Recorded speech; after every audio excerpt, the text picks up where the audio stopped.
So for the purposes of completion, yes, you can run into shit and get hurt and blow up, and it will happen a lot. Tangent. For the purposes of completion, all the mining missions were done in this run, in this particular level. They will not be shown in others, because you get the idea.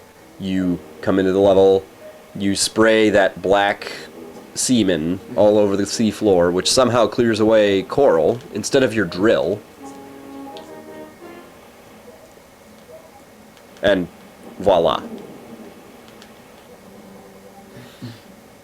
Free, relatively free money. You can actually be killed in a mining mission, as I'm sure you've noticed there are enemies in some of them. And they respawn in most cases.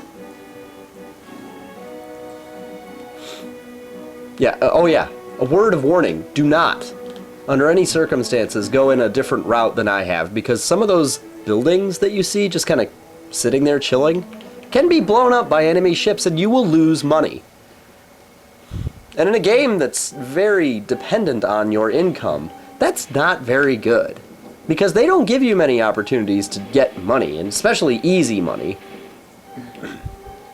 Most of your supposed income comes with some kind of cost. Like the loss of this, the swimming dildo, the floating dildo, whichever you think is catchier. I don't really give a shit, because I hate this goddamn thing. The Stinger might not be such a bad thing. It has a piss-ass poor control scheme for the fact that you accelerate and you use the D-pad to turn in the direction you want to go. So it has, quote, better mobility than, say, the speeder.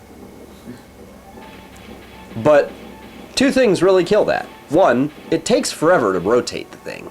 And two, even worse, to try to simulate, I guess, the physics of being underwater. Whenever you start going in one direction, you keep going. There is a huge inertial force in this game on pretty much everything. And in the Stinger, that's just a death sentence. The Stinger will fuck up. And the Stinger isn't even the worst offender. The worst offender is that mammal, that swimming mammal, that dolphin, Darwin.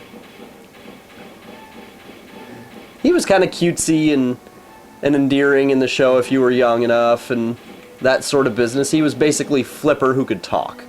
In this, as you will find out, it will drive you to look at that video of the Japanese slaughtering dolphins and say, good. Keep it up, guys. Keep up that good work. Because his worthless fucking ass will get killed a lot. And his aqualung, as it's called, is so ridiculously overpriced.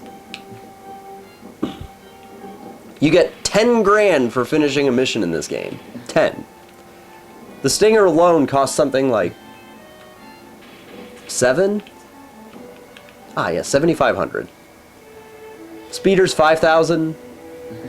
So yeah, you'll spend a shit ton of money replacing crap that doesn't work nearly as well as it could. Now, I'm all for immersion and realism.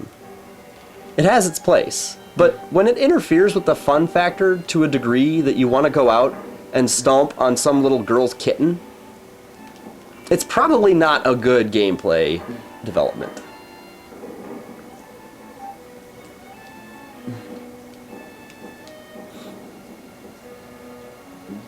I suppose I should also make a comment about this mission in general.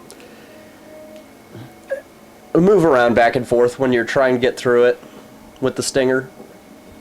Don't stay in one place because you will lose a Stinger to those falling, homing rocks. And just like in Jurassic Park 2, very few things piss me off more than homing rocks. Even the geological structures of this game have it in for you. The only game that maybe wants to bend you over harder is Ghosts and Goblins.